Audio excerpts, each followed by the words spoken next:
नमस्कार, न्यूज 24 देख रहे हैं आप। मैं हूं आपके साथ डॉक्टर मीना शर्मा। राजस्थान में 2 दिन बाद राष्ट्रीय अध्यक्ष बीजेपी के यानी सत्तारूढ़ दल के राष्ट्रीय अध्यक्ष जेपी नड्डा आ रहे हैं। अहिल्याबाई होलकर के एक विशेष कार्यक्रम में पार्टी का कहना है कि वो आ रहे हैं और यहाँ पर पार्टी के संगठन की बैठक में राष्ट्रीय अध्यक्ष का ये प्रवास होगा। पार्टी की तरफ से अधिकृत रूप से ये बात तब कही गई जब हमने बीजेपी से इस विषय पर प्रवक्ता को कि क्योंकि बीजेपी में भी 2 दिन पहले जिस तरह की खबरें आ रही थी कि पार्टी के भीतर राजनेताओं में जिस तरह का गतिरोध है, वरिष्ठ से लेकर कनिष्ठ कार्यकर्ताओं तक में, वो साफ दिख रहा है। जिस तरह से बीजेपी कार्यालय में एक घटना सामने आई, 2 कार्यकर्ता आपस में एक दूसरे के साथ जिस अभद्र भाषा के साथ पेश आए, उससे ये बातें और ज्यादा, और वो भी जयपुर में जो प्रदेश की राजधानी है उसमें, और प्रधान मुख्यालय जो है बीजेपी का राज्य का, उसमें इस तरह की घटना हुई। और उसके बाद से ही ये बात कही जा रही है, कयास लगाए जा रहे हैं कि राष्ट्रीय अध्यक्ष का जयपुर आने का अर्थ क्या है, मतलब क्या है, क्या इसमें पार्टी के भीतर जो गतिरोध अलग अलग स्तर पर चल रहा है उस पर भी कहीं कोई बात होगी। हमारे साथ जगदीश शर्मा जी वरिष्ठ पत्रकार, डॉक्टर मुनेश अरोड़ा वरिष्ठ पत्रकार, श्याम सुंदर शर्मा जी वरिष्ठ पत्रकार हैं, संदीप कालवानिया जी हैं कांग्रेस पार्टी के प्रवक्ता, और बीजेपी के प्रवक्ता इस विषय पर बात करने के लिए इसलिए नहीं है कि उनको लगता है गतिरोध का कोई सवाल मीडिया अगर पूछता है तो वो उचित नहीं है जवाब देना। बहरहाल, डॉक्टर मुनेश अरोड़ा, जिस तरह की खबरें बाड़मेर से कांग्रेस पार्टी की आई, या बाड़मेर से क्यों, हम अलग अलग जगह पर राष्ट्रीय और राज्य के मंच पर भी देखते हैं, कांग्रेस पार्टी में ये बहुत पुराना विषय है। अब तो मतलब इस पर बात करना भी शायद, क्योंकि अशोक गहलोत और सचिन पायलट ही इसके सबसे बड़े सबूत हैं। लेकिन बीजेपी में चाहे वसुंधरा राजे हों, चाहे और तमाम वो नेता जो इस वक्त वरिष्ठ तो हैं लेकिन दरकिनार कर दिए गए हैं, उनके सहयोगी नेताओं की तरफ से भी कई बार गतिरोध की खबरें सत्तारूढ़, मतलब जो सत्ता में है इस वक्त, जो उन लोगों के साथ अलग अलग समय पर अलग अलग घटनाएं सामने आती रही हैं। लेकिन इस वक्त राष्ट्रीय अध्यक्ष के आने से, हालांकि राष्ट्रीय अध्यक्ष का खुद का जो नाम है, चुनाव है, वो होना है, जिसमें ऑपरेशन सिंदूर की वजह से ऐसा कहा जा रहा है कि देर हो गई। वजह ऑपरेशन सिंदूर है या संघ और केंद्रीय नेतृत्व के बीच नाम पर सहमति नहीं बनना है, या कोई और कारण है, ये अभी सिर्फ बीजेपी जानती है बेहतर। लेकिन डॉक्टर मुनेश अरोड़ा, राष्ट्रीय अध्यक्ष के आने से क्या कुछ आप देखते हैं कि बीजेपी में इस वक्त की जो स्थिति है उस पर किस तरह की चर्चाएं होना लाजमी है? मीरा जी, बात तो सही है कि आप जो कह रही हैं कि जो गुटबंदी जो होती है वह हर राजनीतिक दल झेल रहा है। सिर्फ कांग्रेस ही नहीं, कांग्रेस की तो क्या खुलकर सामने आ जाती है, मगर बीजेपी की खुलकर सामने नहीं आती, क्योंकि उस पर एक तरह का नियंत्रण का आवरण है। एक भारतीय जनता पार्टी को क्या कहा जाता है कि वो सुसंगठित और सुविचारित और एक मत होकर काम करती है। मीरा जी, बात ये नहीं है कि गुटबंदी है या नहीं, सवाल वो आचरण है जो हमें देखने को मिलता है नेताओं के बीच में। भारतीय जनता पार्टी के अंदर असंतुष्ट नेताओं का एक बहुत बड़ा गुट है, और वो जब से राजस्थान में भजन लाल जी की सरकार बनी उसके बाद से ही काफी एक्टिव रहा, मगर हर बार उसको एक तरह से ये कहकर आश्वस्त किया गया कि रुकिए, आपको मौका दिया जाएगा। चाहे वसुंधरा राजे हो, चाहे कैलाश मेघवाल का मामला हो, चाहे राजेंद्र राठौड़ हो, अरुण चतुर्वेदी हो, शांतिलाल चपलोत हो, ये जितने भी नाम आप और लेंगे, आप अरुण चतुर्वेदी हो, तो ये सब लोग कर्मठ कार्यकर्ता रहे हैं भारतीय जनता पार्टी और लंबे समय तक रहे हैं। मगर आज जो वसुंधरा राजे की स्थिति हो गई और जिस हालात में वसुंधरा राजे हैं, वो कोई भी बात अपनी पूर्ण रूप से करवाने में सक्षम नहीं है। वो बार बार उनको क्या कहा जाता है, कभी वो अध्यक्ष बनने के लिए जा रही है, कभी किसी और पद के लिए जा रही है। मगर समय निकलता जा रहा है, मगर उनकी जो आकांक्षा है उसकी पूर्ति नहीं हो रही। और जब किसी चीज की पूर्ति नहीं होती मीना जी, तो वो धीरे धीरे अंदर ही अंदर विद्रोह के रूप में, गुटबंदी के रूप में सामने आता है। इस बात से मना नहीं किया जा सकता। अब मंत्रिमंडल को ही आप ले लीजिए मीना जी, तो 25 मंत्री है, 5 सीटें अभी भी खाली हैं। लंबे समय से कहा जा रहा है कि नए मंत्री आएंगे। परफॉर्मेंस को लेकर के भी मीना जी बात हुई कि मंत्री पूर्ण रूपेण से जो परफॉर्मेंस होनी चाहिए वो नहीं दे पा रहे।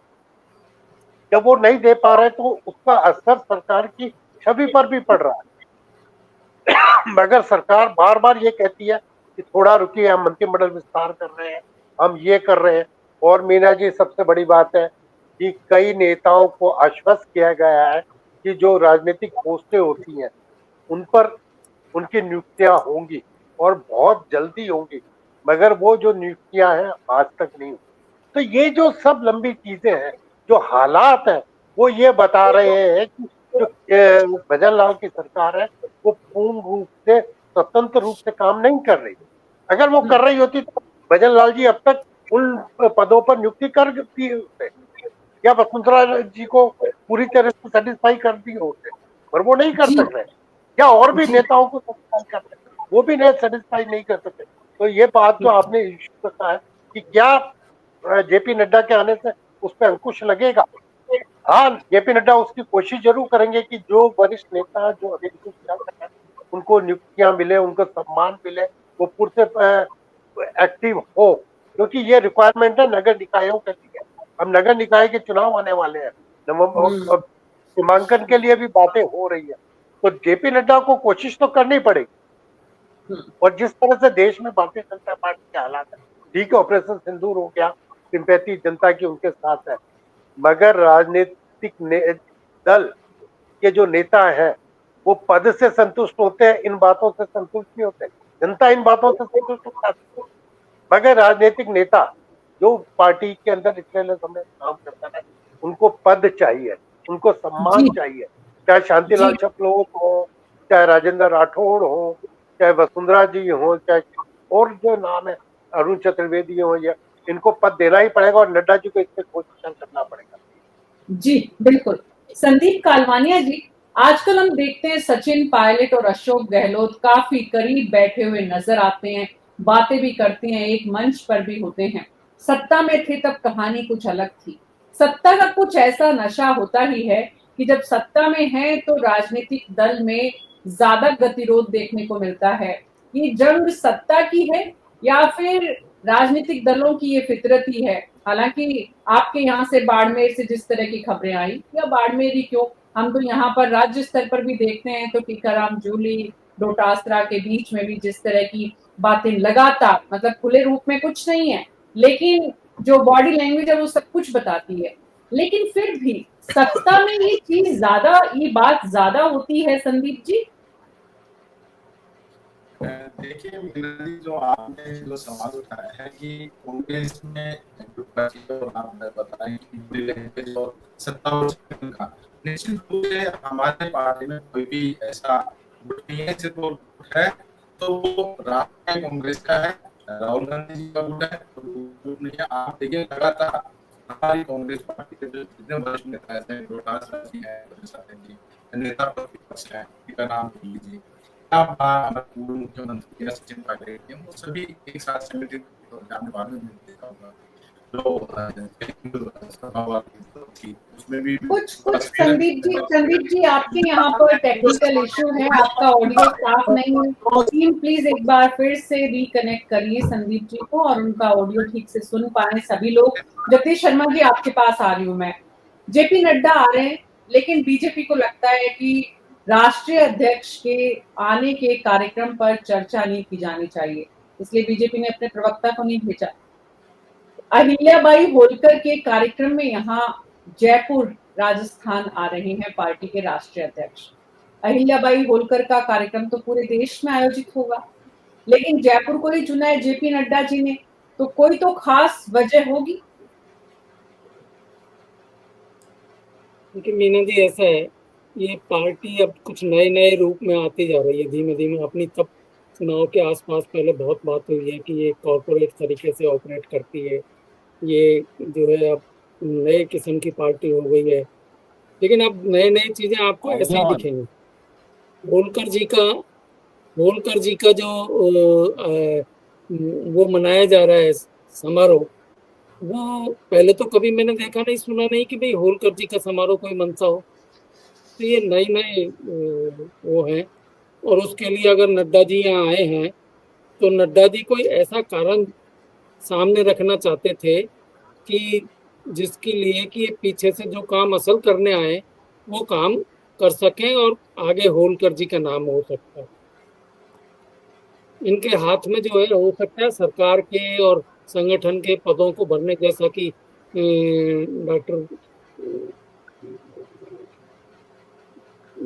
डॉक्टर साहब बता रहे थे वहाँ मनीष जी कि भाई नियुक्तियों का मामला हो सकता है, कुछ यहीं बैठकर सब लोगों से चर्चा कर ली जाए किस किस को, क्योंकि हर एक आदमी को तो दिल्ली बुलाना और इस तरह से बात करना संभव नहीं होता, बड़ा इशू बन जाता है। लेकिन यहीं बैठकर इस मुद्दे के ऊपर बात कर लेते हैं और उन चीज़ों को फाइनल करते हैं, जिस पर चीफ मिनिस्टर या पार्टी प्रेसिडेंट इनसे लगातार बातचीत में शामिल रहे होंगे, संपर्क कर रहे होंगे, तरह तरह के विचार विमर्श हुआ होगा। तो ये जो है जेपी नड्डा जी तो है नेशनल प्रेसिडेंट है, कभी भी आ सकते हैं, किसी भी स्टेट में जा सकते हैं। ये मेरे समझ के बाहर की बात है कि कोई इतने से प्रोग्राम के लिए वो यहाँ आए, ये बात कुछ गले नहीं उतरती है। लेकिन अब पता चलेगा, एक दो दिन में आपको भी पता चलेगा, हमें भी पता चलेगा कि असल रीजन क्या था आने का। जी ये जी के संबंध में आए या कोई और कारण है। जी श्याम सुंदर शर्मा जी, बीजेपी मुख्यालय से छन छन कर जो खबरें आ रही हैं, पार्टी कार्यकर्ताओं के बीच जिस तरह की जुबानी सुनने में आ रही है, सामने खुलकर समझ में आ रही है, रिपोर्ट गलत भेज दी, सही भेज दी, परफॉर्मेंस का आकलन अपने हिसाब से कर लिया, ये जो तमाम बातें सामने आ रही है, क्या क्या लग रहा है? चर्चाएं इस तरह की भी हो रही है कि इन दिनों वसुंधरा राजे जी हैं, जो वो भी पार्टी की जो उनको लेकर जो दूरियां थी वो अब कम होती जा रही हैं। तो हो सकता है कि निकाय चुनाव के मद्देनजर, जो कि डॉक्टर मुनेश अरोड़ा ने कहा, क्योंकि बहुत बड़ा चैलेंज है राजस्थान के लिए वन स्टेट वन इलेक्शन की परिकल्पना को साकार करने का। तो क्या लगता है श्याम सुंदर शर्मा जी, जेपी नड्डा राजस्थान आकर बीजेपी में किस तरह की बातें करके जाएंगे और किस तरह का संदेश और किस काम किस मकसद से वो यहाँ आ रहे हैं? देखिए मीना जी, निश्चित रूप से वो राष्ट्रीय अध्यक्ष कुछ दिन और रहेंगे। अभी तो पूर्णकालीन राष्ट्रीय अध्यक्ष तो है नहीं वो, क्योंकि उनके पास केंद्रीय स्वास्थ्य मंत्री का भी जिम्मा है। तो ऐसी स्थिति में वो निर्णय करने की स्थिति में तो नहीं है, सलाह देने की स्थिति में जरूर हो सकते हैं। मदन राठौड़ ने अपनी नई कार्यकारिणी घोषित करने के लिए भेजी भी है, राष्ट्रीय अध्यक्ष के माध्यम से जाती है। अब संगठन महामंत्री BL संतोष या अमित शाह भी निर्णय करने में बहुत सारी चीजें देते हैं। और देखिए कि राजस्थान से संबंध आजकल बहुत अलग हो गया है। अब देखिए राज्य की जो कार्यकारिणी बनेगी उसमें पदाधिकारी आएंगे, तो उसमें ओम बिरला का भी दिशा निर्देश कुछ होगा उसमें, क्योंकि वो आजकल लोकसभा के अध्यक्ष हैं और करीब भी हैं संगठन में। जिस प्रकार से हस्तक्षेप करते हैं, तो वो कोटा संभाग में या तो ओम बिरला की चलेगी या वसुंधरा राजे की चलेगी। निश्चित रूप से दो बड़े नेता हैं, अब वो कितनी किसकी मानते हैं वो तो होगा। और उसके बाद जगदीप धनखड़ हैं, वो भी राजस्थान से संबंधित है, वो भी एक बड़ी राज्यसभा के उपराष्ट्रपति हैं। इसी स्थिति में वो भी दखल देंगे। और जिस प्रकार से बार बार आ रही है बात कि देखिएगा जो समारोह हो रहा है वो जयपुर संभाग का है। जिस तरह से अभी सुमन शर्मा को मैं सुन रहा था, उन्होंने कहा कि हम अहिल्याबाई कार्यक्रम को आयोजित कर रहे हैं 300वीं जयंती, क्योंकि ओबीसी का मामला आजकल ज्यादा है, इसलिए अहिल्याबाई जगदीश जी कह रहे याद क्यों आ रही है।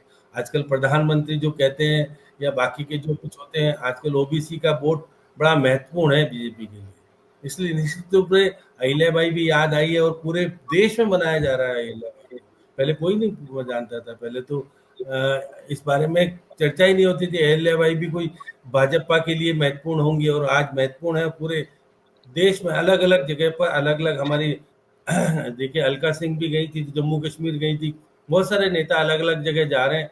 तो जेपी नड्डा को निश्चित रूप से जयपुर में आमंत्रित किया गया है और जयपुर संभाग का कार्यक्रम भी हो रहा है। और कार्यक्रम जब हो रहा है तो कि आज भी मुख्यमंत्री जी ने थोड़ी देर पहले ही वीसी के माध्यम से जो कार्यक्रम अहिल्या भाई वाला पूरे प्रदेश में हो रहा है उसकी समीक्षा बैठक की है कि किस प्रकार से क्या क्या करने वाले हो आप।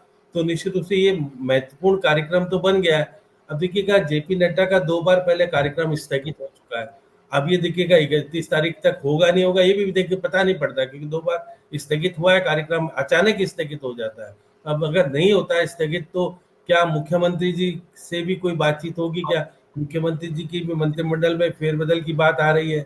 नए चीफ जस्टिस भी आज घोषित हो गए हैं, क्योंकि ये वाले चीफ जस्टिस जा रहे हैं मद्रास हाईकोर्ट, और अपने नए चीफ जस्टिस महाराष्ट्र वाले आ रहे हैं। तो निश्चित रूप से मैं कह सकता हूँ कि राजस्थान में कुछ बदलाव की स्थिति देखने को मिल रही है बार बार। अब देखिए कि ऐसा ही भर्ती के मामले को लेकर के भी अलग तरह की स्थितियां बन गई है। राजेंद्र राठौड़ पहले कहते थे इसमें भी तो होनी चाहिए जब प्रतिपक्ष के नेता थे, अब वो उनका राग बिल्कुल अलग हो गया है। वो पार्टी के, क्योंकि पार्टी का पद उनको चाहिए, भी कुछ बेरोजगार की तरह है और राजनीतिक तौर पर उनके पास कुछ है नहीं, तो वो भी पार्टी के अनुरूप बोलने लग गए, नहीं नहीं ओवरएज हो जाएंगे। और मदन राठौड़ जो कहते हैं या ज्योति मिर्धा कहती है, अब पार्टी में किन लोगों की स्थिति है? ज्योति मिर्धा जैसी स्थिति, अब ज्योति मिर्धा क्योंकि निश्चित हनुमान बेनीवाल के सहयोग से जीती थी और फिर उसके बाद भाजपा में आ गई वो। अब हनुमान बेनीवाल एक बार भाजपा से जीत गए, दूसरी बार कांग्रेस से जीत गए, तब ज्योति मिर्धा और दोनों के बीच में भी, और वो प्रदेश की उपाध्यक्ष अब क्या बनेगी मुझे नहीं पता किस तरह की। और जब प्रधानमंत्री जी कुछ दिन पहले आए थे बीकानेर में, तो बहन वसुंधरा राजे कह करके संबोधित किया था। तो इससे लग रहा है कि जिस तरह का विवाद, जिस तरह की बातें हुआ करती थी, मंच पे बैठने का उनको स्थान दिया गया और उनको जिस तरह से प्रचारित किया प्रधानमंत्री से, मुझे लगता है कहीं क्या क्या बदलाव होगा मुझे नहीं पता। आरएसएस की स्थिति में, हमारे यहाँ तो आरएसएस की भी स्थिति चलती है। अभी मोहन भागवत है राजस्थान में, मोहन भागवत क्या कह रहे हैं क्या नहीं कह रहे, बहुत अलग अलग तरह की चीजें हैं। तो राजस्थान में आने वाली प्रदेश की कार्यकारिणी किस तरह की होगी, महिला मोर्चा किस तरह का होगा, युवा मोर्चा किस प्रकार से होगा, ये सारे मोर्चों का गठन होना है। तो पूरा भाजपा अभी तो केवल प्रदेश अध्यक्ष ही हैं, और प्रदेश अध्यक्ष अकेले कितने दिन से काम करेंगे और किस तरह से पार्टी को बनाया जाएगा। बिल्कुल बिल्कुल बिल्कुल। तो टीम बननी है जो वो बहुत इंपॉर्टेंट है, और हर बार संगठन, खास करके सत्तारूढ़ दल का जो संगठन है, उसके सामने ये चुनौती रहती है। पिछले कार्यकाल के अगर हम बात करें, अशोक गहलोत जब मुख्यमंत्री थे तो कांग्रेस पार्टी में आखिरी महीने तक, मतलब जो जब तक आचार संहिता लगने से पहले जितनी नियुक्तियां हुई, आखिरी 6 महीनों में जिस तरह से काम हुआ, पूरे पूरे 4 साल, 3.5 साल बड़ी संख्या में पद खाली पड़े रहे। 1.5 साल भजन लाल शर्मा जी को भी मुख्यमंत्री बने हुए हो गए हैं। ऐसे में जरूरत इस बात की जरूर है कि संगठन में भी पदों पर नियुक्ति, और सरकार में भी जितने तमाम जो बॉडीज हैं उनमें जो अधिकारी, जो उनकी नियुक्तियां होनी है, राजनीतिक नियुक्तियां जो होनी है, उसको लेकर मुख्यमंत्री के साथ बैठकर किस तरह की चर्चा करते हैं, निकाय चुनाव को लेकर क्या बात होती है। ये बात साफ है कि अहिल्याबाई होलकर इतना बड़ा मुद्दा है नहीं, लेकिन ओबीसी टारगेट करना है। ओबीसी बहुत बड़ा वोट बैंक है, और अगर अहिल्याबाई होलकर के नाम पर ओबीसी को टारगेट करने की योजना है तो निश्चित रूप से पूरे प्रदेश में इस तरह के कार्यक्रम जो आयोजित होंगे उसमें किस तरह से वोटर को अपने साथ जोड़ा जाए या वोट बैंक अपना बढ़ाया जाए। संदीप जी, आपका फ्रेम अभी भी सही नहीं है, हम आपसे बात करना चाहते हैं लेकिन आपका फ्रेम जो है, फ्रेम तो मेरा सही है ना। आपके यहाँ शायद कुछ इंटरनेट की प्रॉब्लम, परेशानी है जिसकी वजह से। हाँ, आप सही है, अभी ठीक है संदीप जी। हाँ, अभी ठीक है संदीप जी। तो Sandeep ji, Ahilyabai Holkar OBC vote bank साधने की कोशिश में जो बीजेपी है, आपको लगता है कि जेपी नड्डा के आने से, इस तरह के कार्यक्रम के आयोजन होने से, इस वोट बैंक को साधने की जो कोशिश बीजेपी की है, वो निकाय चुनाव में, क्योंकि बहुत बड़ा इस वक्त सबसे बड़ा राजस्थान सरकार के सामने अगर कोई टारगेट है तो वो निकाय चुनाव है, और विपक्ष के सामने भी चुनौती कि वो कैसे सत्तारूढ़ दल को यहाँ पर रोके। देखिए मीना जी, जो आप वोट बैंक की बात कर रहे हैं, तो आज की जो परिस्थितियां हैं और जिस समय विधानसभा चुनाव हुए थे, जो वादे जनता से किए थे भारतीय जनता पार्टी ने, उन वादों पे खरा नहीं उतर पा रही है। लगातार वादों से मुकर रही है। आप देखें कि एसआई भर्ती का जो मामला मैं आपको बताना चाहूंगा, इन्होंने ये आरोप लगाए थे कि एसआई भर्ती में धांधलियां हुई है, नकल हुई है, और हम सत्ता में आते हैं तो इनको हम निरस्त कर देंगे। आप देखिए कि हाई कोर्ट के डंडे के बावजूद भी, हाई कोर्ट के आदेश के बावजूद भी, हाई कोर्ट के फटकार के बावजूद भी ये लोग अभी तक निर्णय नहीं ले पा रहे हैं।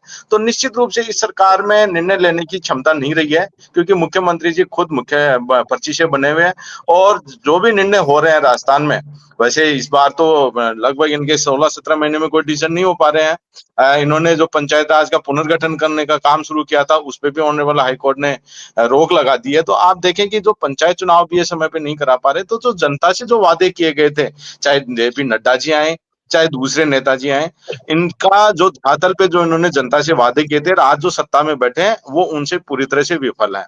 निश्चित रूप से ये सरकार, आप जो वोट बैंक की बात करते हैं, आज आज अगर राजस्थान में चुनाव होते हैं, तो निश्चित रूप से भारतीय जनता पार्टी को भारी नुकसान होगा, और कांग्रेस बहुत ही बड़ी अच्छी बढ़त में है। तो इनका सत्ता का और संगठन का तालमेल नहीं है सर। संदीप जी, सत्ता और संगठन का तालमेल है या नहीं है, लेकिन राष्ट्रीय अध्यक्ष यहाँ आ रहे हैं, उनके कोई परेशानी है तो उस पर बैठकर बात करने के लिए यहाँ पर कम से कम लोग तैयार हैं। सवाल मैंने ये पूछा था आपसे कि अहिल्याबाई होलकर के नाम पर ओबीसी वोट बैंक को अपने पक्ष में लेने की जो कोशिश बीजेपी की, कम से कम जेपी नड्डा के आने का जो औपचारिक कार्यक्रम है, वो यही है। और पूरे देश में जो इस तरह के कार्यक्रम आयोजित किए जा रहे हैं, ओबीसी वोट बैंक को साधने की ये जो कोशिश है, उसमें कांग्रेस पार्टी उसका क्या जवाब, क्या विकल्प, क्या तोड़, क्या रास्ता निकाल रही है, या मैंने यही तो बताया मीना जी, आपको मैंने यही बताया। अहिल्याबाई के मुद्दा बनाकर अगर ये ओबीसी वोट में आप जैसा बता रहे हैं कि सेंधमारी करने के लिए कोशिश कर रहे हैं, या उसको अपने पक्ष में करने की कोशिश कर रहे हैं, ये इनकी जो चाल है या इनकी जो नीति है, वो पूरी तरह से विफल है। मैं तो आपको, आप ओबीसी वोट बैंक की बात करें, मैं तो पूरे वोट बैंक की बात कर रहा हूँ, जो भारतीय जनता पार्टी जो 8 करोड़ लोगों को विश्वास में लेके आए थे, उसमें तो पूरी तरह से विफल है। इनकी दौरे से भारतीय जनता पार्टी किसी भी नेता के दौरे से कोई भी वोट बैंक कांग्रेस का खिसक नहीं रहा। जी, सब कुछ समाहित है आपकी इस बात में। यही फर्क है कांग्रेस और बीजेपी में। जगदीश शर्मा जी, बीजेपी राष्ट्रीय स्तर से लेकर ब्लॉक स्तर पर जिस तरह की तैयारी करती है, और जिस तैयारी में जितने मोहरे हैं, उनका सबका जिस रूप में इस्तेमाल करती है, एक एक दिन का चयन, एक एक पात्र का चयन, एक एक वोट के लिए जो रणनीति है, उस रणनीति से पार पाने में कम से कम कांग्रेस पार्टी की वो तैयारी भी नहीं होती है। और इसलिए जो समानांतर, मतलब आप विपक्ष में हैं और सत्तारूढ़ दल आपसे ज्यादा तैयारी कर रहा है। विपक्ष में जो होता है उसके पास तुलनात्मक रूप से समय ज्यादा होता है, लेकिन यहाँ तैयारी भी सत्तारूढ़ दल ज्यादा कर रहा है। मीना जी, कांग्रेस देखिए देश की सबसे पुरानी पार्टी, सबसे बड़ी पार्टी भी मानता हूं मैं आज भी उसको, इस रूप में कि भारतीय जनता पार्टी तो अभी बहुत सारे स्टेट्स में अपना अकाउंट नहीं खोल पाई, कोई विधायक नहीं है, कोई सांसद नहीं है, लेकिन कांग्रेस पार्टी के हर जगह पर सांसद विधायक हैं, ऐसा मेरा मानना है। कुछ नहीं होंगे स्टेट्स में। तो कांग्रेस पार्टी इस हालत में क्यों पहुंची कि 3 टर्म निकल गए और लोकसभा में तिहाई 3 अंकों में सीटें प्राप्त नहीं कर पाए? क्यों पहुंची है? 3 टर्म निकल गए, कितनी स्टेट्स जो हैं वो कांग्रेस ने गंवा दी हैं। आज 18-19 स्टेट बीजेपी के हाथ में है पूरे देश में। तो ये कैसे हुआ ऐसा? कभी किसी जमाने में कांग्रेस के हाथ में होती थी, कांग्रेस के हाथ में अब केवल 3 स्टेट है। तो ये होता क्यों है? इसलिए होता है क्योंकि आप जो बात कह रही हैं ये मैट्रिक नहीं है। कोई भी प्रोग्राम बनाते हैं वो उतनी शिद्दत के साथ, उतनी बारीकी के साथ, न तो प्लान होता है, नहीं एग्जीक्यूट होता है। एग्जीक्यूशन के बाद उसका क्या पीआर किया जाना चाहिए वो भी नहीं होता। ये बड़ी प्रॉब्लम है ये पार्टी कांग्रेस पार्टी में अभी ये आ गया है कि हमने तो राज किया है इतने साल तक, 60-70 साल तक, इसलिए हमसे पूछने वाला है, हमसे कहने वाला कौन है।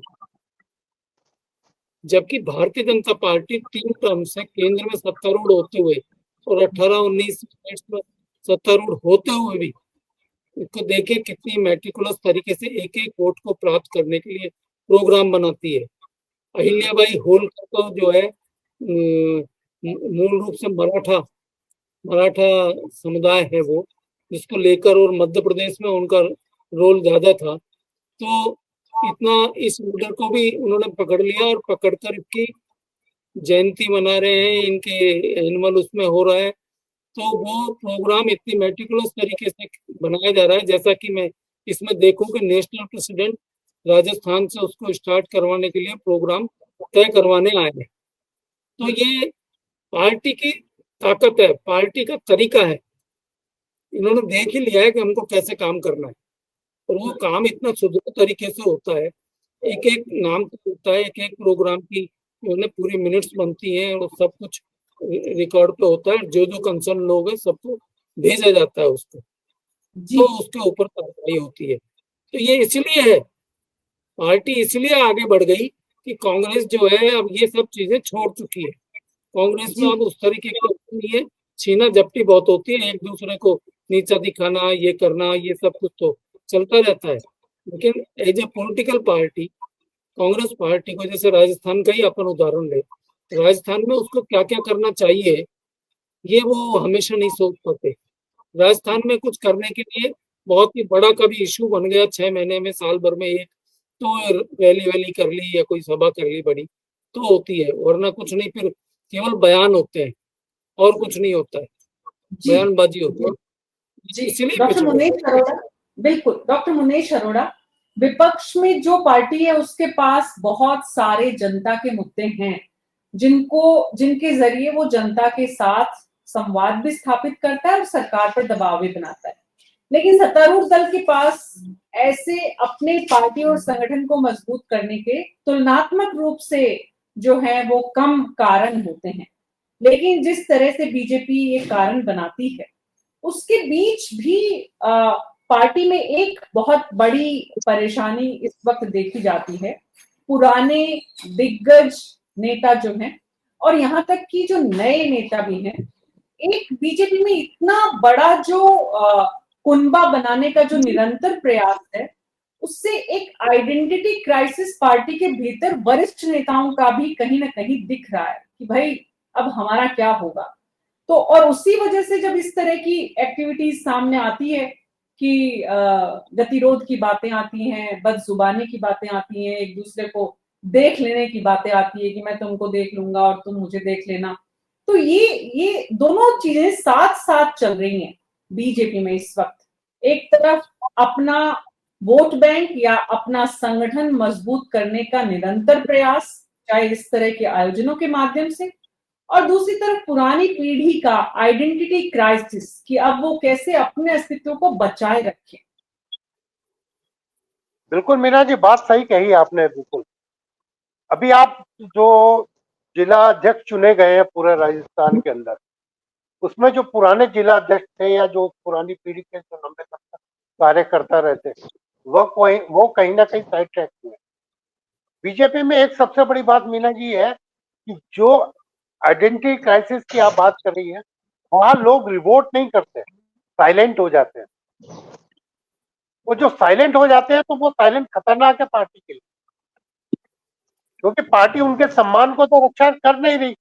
तो वो मजबूर होकर नई जो जनरेशन आ रही है पदों पर, उसके सामने साइलेंट होना आप ज्यादा समझते हैं, क्योंकि वो जानते हैं कि अपनी इज्जत बचाना उनके लिए सिर्फ एक यही रास्ता बचता है। तो ये पार्टी की रिस्पॉन्सिबिलिटी है मीना जी, जो आइडेंटिटी क्राइसिस सीनियर्स के सामने आ रही है उसको बचा के रखे, उनके सम्मान की रक्षा करे। पिछली बार भी मैंने ये बात कही, तो अभी मैं खुलकर नाम लेके कह सकता हूँ, ऐसे ऐसे लोग हैं भारतीय जनता पार्टी में जिन्होंने अपना सब कुछ दे दिया, मगर जिस तरह से अब नए जिला अध्यक्ष आए या नए तरह के लोग आए, उनके सामने वो अपने आप को काफी अलग थलग महसूस कर रहे हैं। वो उस धारा में बह ही नहीं सक रहे जो पार्टी चाहती है, तो वो क्या करेंगे? वो चुपचाप बैठेंगे घर पे और उनका चुपचाप बैठना पार्टी के लिए ज्यादा खतरनाक है। और दूसरी बात मीना जी ये है कि भजनलाल जी को 1.5 साल का मौका हो गया, मिल गया है। उनको ये समझना चाहिए था कि जो लोग मेन स्ट्रीम में विधानसभा में नहीं आए हैं, तो उनको कोई ना कोई पद दे के बैठाए। यूडीए में है, नगर निकायों में पद दे, ताकि उनका इंटरेक्शन बढ़े, वो जनता के साथ जुड़ सके। लास्ट मोमेंट पे जाके आप पद देते हो 6 महीने पहले, तो न तो जनता का काम होता है, न जनता से संवाद स्थापित होता है। जो बात आपने कही, जनता से संवाद स्थापित करने के लिए फिर आप ये होलकर जैसा प्रोग्राम लाते हो। वो जो होलकर जैसा प्रोग्राम आते हैं, वो एक जीवंत प्रोग्राम नहीं है। जीवंत प्रोग्राम आपके वर्कर का डायरेक्ट इंटरेक्शन विद पब्लिक, और वो डायरेक्ट इंटरेक्शन होता है जब ये लोग पदों पे आएंगे। तो आज वसुंधरा जी है, अपने अपने बूथे पर वो दर्शन करने चले जाती है अलग अलग जगह राज्य के हिस्सों में, और वहां वो कार्यकर्ताओं से मिल लेती है, कार्यकर्ताओं को जो कुछ कहना कह देती है, जो समझना होता है समझ लेती है। और उनसे कौन कौन लोग मिलते हैं? वही लोग मिलते हैं जो पुराने किसी न किसी पद पर रहे हुए, और जिनको वसुंधरा जी पर्सनली जानती है। तो आज जो वसुंधरा जी का नेटवर्क है, या राजेंद्र राठौड़ का है, या चपलोत का है, या जितने भी लोग, अरुण चतुर्वेदी, या जितने भी अन्य लोग, उनका अपना नेटवर्क। एक मेरा की बात और बता दूं, अभी जनदीप धनखड़ जी आए थे उदयपुर, कैलाश मेघवाल से मिलने गए थे। इससे पहले अपन ने एक प्रोग्राम भी किया था आपसे। तो जगदीप धनखड़ जी कह के गए थे कि अब पुराने जिला अध्यक्ष कहना नहीं पड़ेगा आपको, या पुराने पद का नाम लेकर आपको अपनी आइडेंटिटी नहीं बतानी पड़ेगी।